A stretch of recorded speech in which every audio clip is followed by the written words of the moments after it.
ஸ்ரீமதே ஸ்ரீ வராக மகாதேசிகாய நமக. ஸ்ரீமதே ஸ்ரீ ரங்கராமானுஜ மகாதேசிகாய நமக. ஸ்ரீமதே நிகமாந்த மகாதேசிகாய நமக. ஸ்ரீமதே ராமானுஜாய நமக. திருப்பாவையும் திருவாய்மொழியும் பகுதி 16. என்னுயிர் தந்தளித்தவரை சரணம் புக்கும் யானடைவே அவர் குருக்கள் நிறை வணங்கி பின்னருளால் பெரும்பூதூர் வந்த வள்ளல் பெரிய நம்பி ஆள வந்தார் மணக்கால் நம்பி நன்னெறியை அவர் குறைத்த உய்ய கொண்டார் நாதமுனி ஷடகோபன் சேனைநாத இன்னமுத திருமகள் என்று இவரை முன்னிட்டு எம் பெருமான் திருவடிகள் அடைகின்றேனே.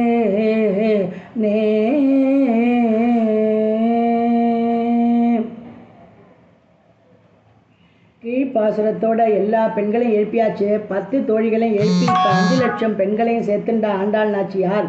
அடுத்தது எங்கே போனோம்? நோன்பு ஆரம்பிக்கிறதுக்கு முன்னாடி ஊர் பெரியவாலாம் என்ன சொன்னா? மெய்க்காவலனா கண்ணன் போவேணும். ரெண்டாவது என்ன சொன்னா? இவாளுக்கு அந்த நோன்புக்கு என்னென்ன உபகரணங்கள் வேணுமோ அதையும் கண்ணன் தான் சம்பாதிச்சு கொடுக்கணும் அப்படின்னு இந்த 2 நிபந்தனை சொன்னா இல்லையா? இப்போ மெய்க்காவலாக யார் போகணுமோ அவனே படுத்துன்னு தூங்கின்னு இருக்கானா. அதனால நந்தகோபர் திருமாளிகைக்கு போகிற 5 லட்சம் பெண்களும் அங்கே போனால் நந்தகோபன் திருமாளிகையில் சாதாரணமாக அவ்வளோ காவல் கிடையாதான். இது கிமு கிருஷ்ணர் பிறப்பதற்கு முன் கிருஷ்ணன் பிறப்பதற்கு பின் அப்படின்னு பார்த்தா வாங்க குடம் நிறைக்கும் வள்ளல் பெரும்பசுக்கள் செல்வம் நிறைய சேர்ந்துடுத்தான். அதனால் பயமும் ஜாஸ்தி சேர்ந்துடுத்தான்.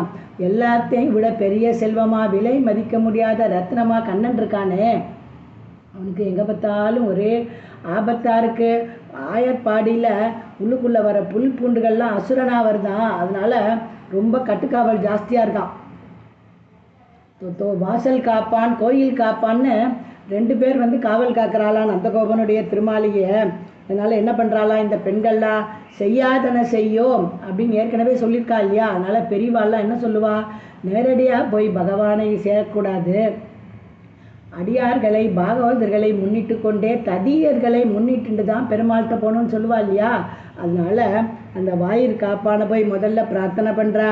நாயகனாய் நின்ற நந்தகோபனுடைய கோயில் காப்பானே, கொடி தோன்றும் தோரண வாயில் காப்பானே, மணிக்கதவம் தாழ்த்திரவாய் ஆயர் சிறுமியரோமுக்கு அரைவரை மாயன் மணிவண்ணன் நென்னலே வாய் நேர்ந்தான் தூயோமாய் வந்தோம் துயிலழப்பாடுவான் பாயால் முன்னம் முன்னம் மாற்றாதே அம்மா நீ நேய நிலை கதவம் நீ கேளோரெம்பாவாய்.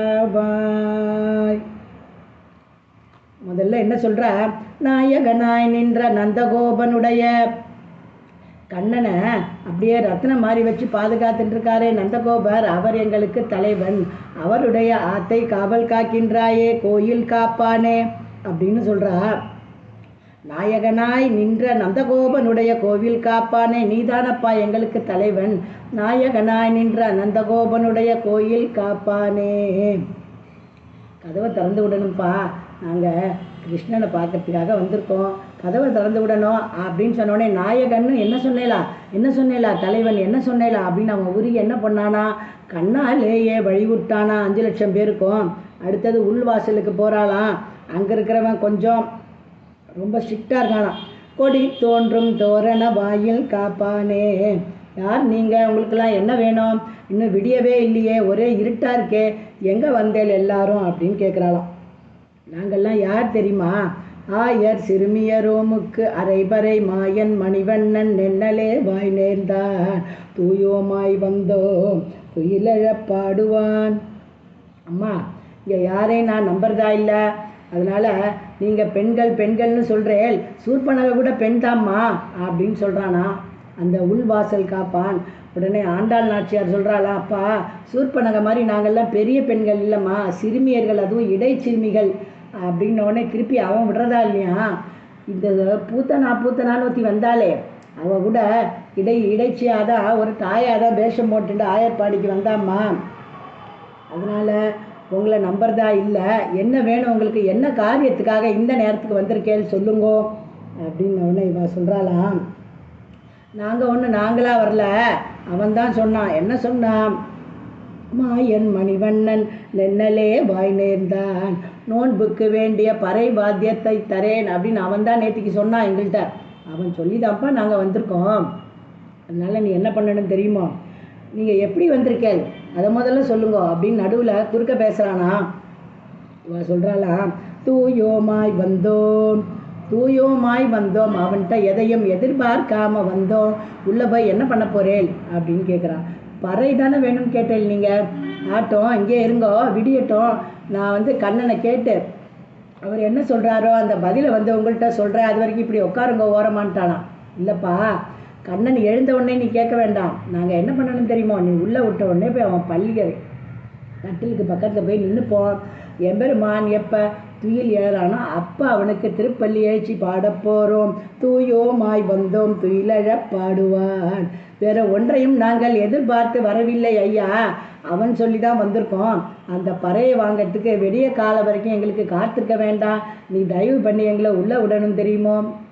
அவனுக்கு சுப்பிரபாதம் திருப்பள்ளி எழுச்சி அவன் எப்போ அவனுடைய திருக்கண்கள் மலர்றதோ அப்போ பாடுவோம்ப்பா, அது வரைக்கும் போய் அவனுடைய அழகை ரசிச்சுட்டு அப்படியே உள்ளே இருப்போம்.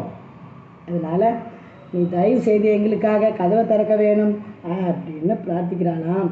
நீ நேற்றுக்கு எங்களை அவன் தான் இங்கே வர சொல்லி சொன்னான், அது மட்டும் உன் காதில் விழுந்திருந்ததுன்னு வச்சுக்கோ, எம்பெருமான் உன்ட்ட சொல்லியிருந்தானா நீ இந்த மாதிரி எங்கள்கிட்ட இவ்வளோ நேரம் தர்க்கம் பண்ணிட்டு இருக்க மாட்டாய் ஐயா, வழியை விட்டுருவே நீயே, அதனால் நீ கதவை திறந்து விடணும் அப்படின்னோடனே அவன் சொல்கிறானா, சரி நீங்களே கதவை திறந்துன்னு போங்களேன் அப்படின்னு சொன்னோடனே ஆண்டாள் நாச்சியார் சொல்கிறாளாம், அப்பா அப்படி இல்லை, உள்ளே போனோடனே கண்ணன் என்ன கேட்பான், என்னுடைய தோரண வாயில் காப்பான், கதவை திறந்து விட்டுதானே நீங்கள் வந்தேன்னு கேட்பான், நாங்களே திறக்கக்கூடாதுப்பா, அதனால் நீ என்ன பண்ணணும், ஏய நிலை கதவம் நீ கேளோ ரெம்பாவாய் அப்படின்னு அவன்கிட்ட பிரார்த்திக்கிறாளாம்.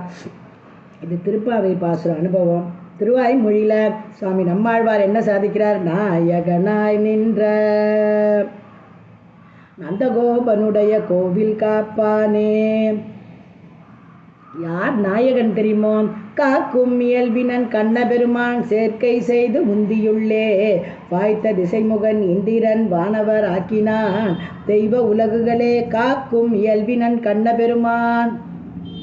இந்த உலகையே தானே உலகெல்லாம் தானே உண்டு உமிழ்ந்து தானே ஆழ்வானே, தானே படைத்து உண்டு உமிழ்ந்து ஆண்டு எல்லாம் பண்ணுறவன், எல்லாரையும் ரட்சிக்கிறானும் அவன்தான் காக்கும் இயல்பினன் கண்ணபெருமான், அவனே காக்கின்றாயே. நாயகனாய் நின்ற நந்தகோபனுடைய கோயில் காப்பானே. அப்படிப்பட்ட கண்ணபெருமானை வச்சு பாதுகாக்கிறார் நந்தகோபர். அப்படியே இந்த விலையுயர்ந்த ரத்னத்தை என்ன பண்ணுவாளாம், பேழையில் வச்சு அதுக்கு பலத்த காவல் கட்டும் காவலமாய் இருக்குமா போலே நந்தகோபன் காப்பாற்றுறான். அவனுடைய ஆற்றுக்கு நீ காவல் காக்கிறேப்பா. நாயகனாய் நின்ற நந்தகோபனுடைய கோயில் காப்பானே. சரி, இந்த ஆண்டாள் நாச்சியார் தோழிகளோட போறாளே, எங்கே போறா எதுக்கு போறா அப்படின்னு விசாரிக்கிறார் சுவாமி நம்மாழ்வார். அதுக்கு பதில் சொல்கிறார், வேதம் வல்லார்களை கொண்டு விண்ணோர் பெருமான் திருப்பாதம் பணிந்து இவள் நோய்து தீர்த்து கொள்ளாது போய் ஏதம் பறைந்து அல்ல செய்து இந்த மாதிரிலாம் கல்லூடுகளாய் தூய் கீதமுழவிட்டு நீர் அணங்காடுதல் கீழ்மையே தீர்ப்பாறையாமினின 4 10 6 திருவாய்மொழியில் இந்த தலைவிக்கு பராங்குச நாயகியான சுவாமி நம்மாழ்வாருக்கு வந்த நோய் என்னன்னு தெரியாமல் தேவதாந்திரங்களையெல்லாம் கொண்டு பிராயச்சித்தம் பண்ணுறாளாம் தாய்மார்கள்லாம். அதுக்கு தோழி சொல்கிறாளாம், வேதம் வல்லார்களை கொண்டு விண்ணோர் பெருமான் திருப்பாதம் பணிந்து.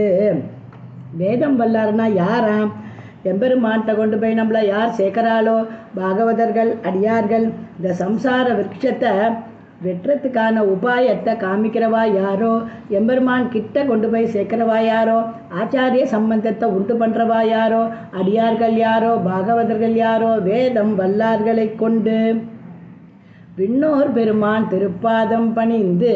அதனால இவ என்ன பண்ணுறாளாம், வாயில் காப்பானே. நீ கதவை திறந்து விட்டா தானப்பா நாங்கள் உள்ளே போக முடியும். அதனால் வேதம் வல்லார்களை கொண்டு விண்ணோர் பெருமான் திருப்பாதம் பரிந்து அப்படின்னு தோழி பாசுரமாக இது வருது. 4ஆம் பத்தில் 6ஆம் திருவாய்மொழி. வாயில் காப்பானே கொடி தோன்றும் தோரண வாயில் காப்பானே. சுவாமி நம்மாழ்வார் திருக்கோளூர் எம்பெருமான்ட்டை திருப்புழுங்குடி எம்பெருமான் 2 பேரையும் கேள்வி கேட்குறார். பா இங்கே வந்து சயனிச்சுட்டு இருக்கியே, அடியார்களுக்கெல்லாம் சிரமம் தீர்த்தியே, அந்த அவளுக்கு என்னென்ன ஆபத்தெல்லாம் வருதோ எல்லாத்துலேருந்தும் காப்பாத்தினியே, அந்த சிரமம் தீர இங்கே வந்து சயனிச்சுட்டு இருக்கியா? இல்லை இந்த உலகையும் அளந்தாயே, மண்ணையும் விண்ணையும் அளந்து கொண்டாயே, அதனால் வந்த ஆயாசத்தால் படுத்துட்டு இருக்கியா? நீ ஒரு ரத்னமாக விலை மதிக்க முடியாத ரத்னம் இங்கே சயனிச்சுட்டு இருக்குன்னு தெரிஞ்சுதான் இந்த திவ்ய தேசத்தில் எல்லா உப்பரிக்கைகள்லையும் கொடி மேலே பறக்கிறதான். ஒரு இடத்துல கொடி மேலே பறந்து வசத்தியாக இருந்ததுன்னா, ரொம்ப உயரமாக இருந்ததுன்னா என்ன அர்த்தமா? ஏதோ விசேஷமாக அந்த இடத்துல இருக்குன்னு அர்த்தமா? அந்த காலத்தில் என்ன பண்ணுவாளாம், மருத்துவர்கள் ஆற்றலாம் கொடி பறக்குமா மேலே. இங்கே மருத்துவர்கள் உண்டு, எந்த விதமான அசௌகரியம் இருந்தாலும் எந்த நேரமாக இருந்தாலும் இங்கே வரலாம் அப்படின்னு சூச்சிப்பிக்குமா அந்த கொடிகள். அந்த மாதிரி இதோ நான் இருக்கேன் அப்படின்னு காமிக்கிறதுக்காக அந்த திவ்ய தேசம் முழுக்கவே கொடியை பறக்க விட்டுருக்கியா? கொடியார் மாட கோளூரகத்தும் புலிங்குடியும் மடியாதின்னேனை துயில் மேவி மகிழ்ந்ததுதான் அடியார் அல்லல் தவிர்த்த அசைவோ அன்றேல் படிதான் நீண்டு தாவிய அசைவோ பணியாயே. கொடி தோன்றும் தோரண வாயில். அர்ச்சனாதிபதி பற்றி 10ஆம் பத்து 9ஆம் திருவாய்மொழியில் வர்ணிக்கிறார் ஆழ்வார். எப்படி இருக்கும் அர்ச்சனாதிபதின்னு? கொடியணி நேடு மதில் கோபுரம் கோரோகினர் வடிவுடை மாதவ வைகுந்தம் புகவே. கொடியணி நெடுமதில் கோபுரம் குறுகினர். பூலோகத்தில் திவ்ய தேசங்கள்லேயே கொடி மேலே அப்படியே பறந்ததுன்னு சொன்னால் வைகுந்தம் போகிற வழி அர்ச்சிராதிகதியில் எப்படி இருக்கும்? கொடியணி நெடு மதில் கோபுரம் கூறுகினர்.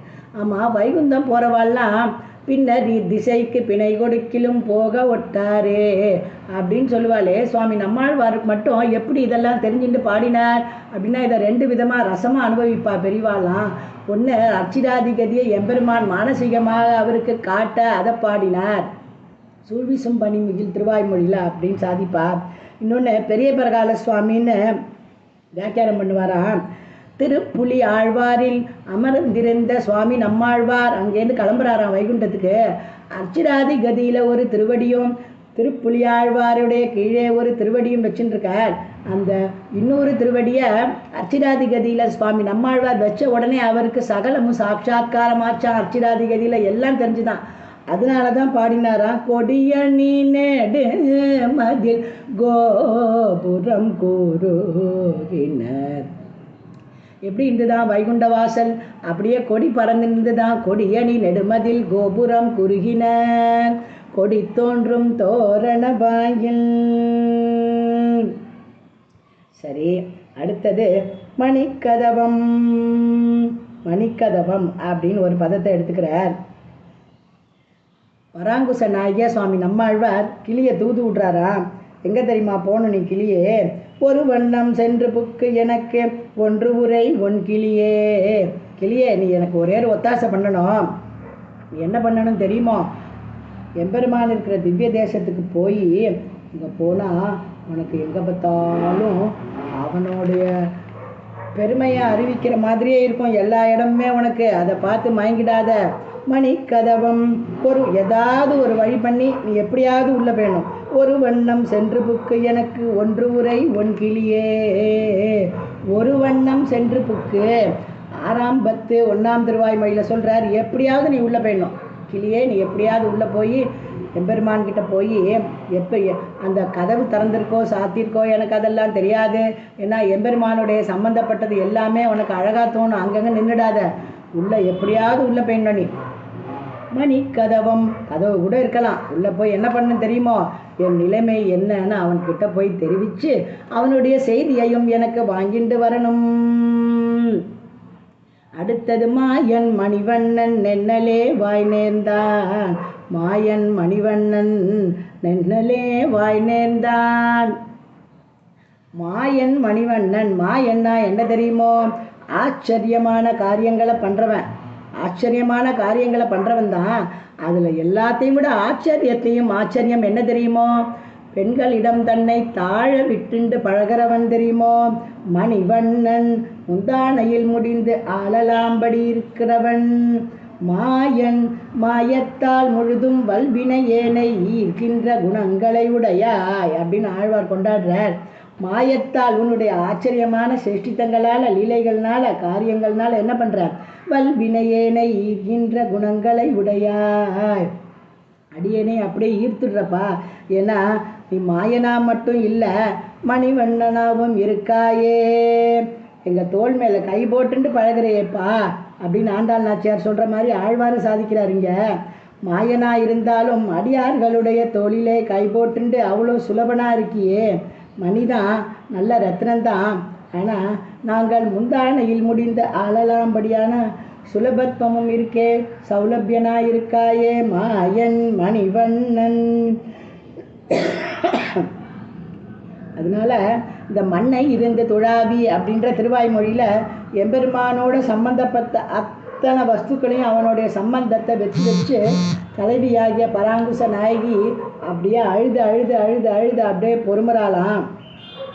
சந்திரனை பார்க்குறாளாம். அப்படியே அன்னைக்கு பௌர்ணமியா அப்படியே நிலா பிரகாசிக்கிறதான். ஒன்றிய திங்களை காட்டி ஒளிமணி வண்ணனே என்னும். இது சந்திரன்டி அம்மா, அதை என்ன பார்க்குறாங்க அப்படின்னு எல்லாரும் கேட்குறாளாம். இது சந்திரன் இல்லை, யார் தெரியுமா? அது நான் இடுப்பில் வச்சு இப்படி முடிஞ்சுக்கலாம் போல இருப்பானே அந்த மணிவண்ணன் தான். ஒன்றிய திங்களை காட்டி ஒளிமணி வண்ணனே என்னும். மாயன் மணிவண்ணன், மாயன் மணிவண்ணன். ஆயர் கொழுந்தாய் அவரால் புடையுண்ணும் மாயப்பிரானை என் மாணிக்க சோதியை தூயாமுதை பருகி பருவி என் மாயப்பிறவி மயர்வருத்தேனே. ஆயர் கொழுந்தாய் அவரால் புடையுண்ணும் மாயப்பிரானை. எப்படிப்பட்ட மாயப்பிரான் தெரியுமோ?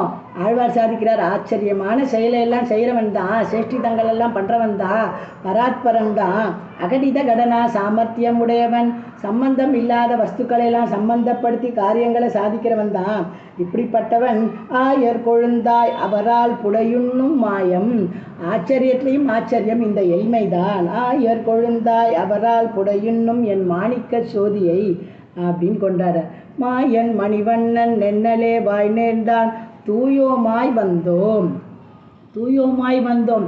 ஆழ்வார் எம்பெருமான்கிட்ட பிரார்த்திக்கிறார். அப்பா, நான் உன்கிட்ட ஒரே ஒரு பிரார்த்தனை தான் பண்ண போகிறேன். எனக்கு அது வேணும் இது வேணும்னு கேட்க போகிறதில்ல. என்ன கேட்க போகிறேன்னு தெரியுமோ? தாவி வையம் கொண்டலந்த தடந்த மறைகட்கே கூவி கொள்ளும் காலம் இன்னம் குறுகாதோ. கூவிக்கொள்ளும் காலம் இன்னம் குறுகாதோ. எப்போ என்ன ஒன்றுகிட்ட சேர்த்துக்க போகிற? இது மட்டும்தான் அடியனுடைய பிரார்த்தனை. இதை தவிர அடியேன் வேறு எதுவும் உங்ககிட்ட வேண்டிக்க மாட்டேன். தூயோமாய் வந்தோம், வேற ஒரு பிரார்த்தனையும் கிடையாது. தாவி வையம் கொண்டலந்த தரந்தாமரை கட்கே கூவிக்கொள்ளும் காலம் இன்னம் குறுகாதோ. அடுத்தது நேய நிலை கதவம். நேய நிலை கதவம் அப்படின்னா, இந்த திருக்கோளூர் பாசுரத்தில் தாயார் பிராட்டி ஆகிய பராங்குச நாயகி திருக்கோளூர் கிளம்புறாளாம். கிளம்பும்போது என்ன பண்ணுவாளாம், இவன் இங்கேருந்து தோழிக்கிட்ட சொல்கிறாளாம், தாய் என்னுடைய பெண்ணு பராங்குச நாயகி கிளம்பிட்டா எம்பெருமானை பார்க்கறதுக்கு, திருக்கோளூர் தான் போவா.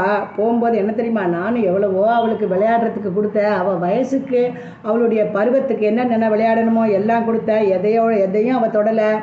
அம்மானையை கொடுத்தேன், பந்து கொடுத்தேன், எதுவும் விளையாடலை. என்ன பண்ணா தெரியுமோ, திருக்கோளூர் போயிருப்பா. இவ்வளோ நேரம் போயிட்டு என்ன பண்ணுவா, அங்கே இருக்கிற பொழில்கள், தடாகங்கள், அவனுடைய கோவில் கதவு எல்லாத்தையும் பார்த்து, அடடா எம்பெருமானோட சம்பந்தம் இருக்கே, எம்பெருமான் இருக்கிற திவ்ய தேசத்தில் இருக்கே, எல்லாம் அவன்கிட்ட எவ்வளவு நேசம் இதுக்கு அப்படின்னு ஆவி குளிர்ந்து போய் இத்தனை நேரம் திருக்கோளூர் போய் சேர்ந்துருப்பா. அதை பார்க்குறதுக்கு அடியனுக்கு பாக்கியம் இல்லையேன்னு புலம்புறாளாம் தாயார்.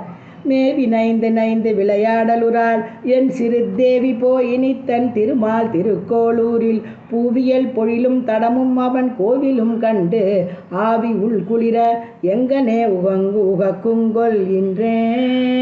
அதெல்லாம் நான் கண்ணால் பார்க்க முடியலையே. நேச நிலை கதவம் நீ கேளோரம்பாவார். இப்படி 16ஆம் பாசுரம் திருப்பாவை பாசுரத்தையும் திருவாய்மொழி பாசுரங்களையும் அனுபவித்தோம். நாளைக்கு அடுத்த பாசுரத்தை திருவாய்மொழி பாசுரங்களோட சேர்த்து அனுபவிப்போம். ஆடிப்பூர நன்னாளில் பெரியாழ்வார் மகளாக தோன்றிய திருமகளே ஆண்டாளுக்கு மங்களம் மறைகள் நான்கையும் அருளிய என் தெய்வமே ஷடகோபருக்கு மங்களம். நமஸ்காரம்.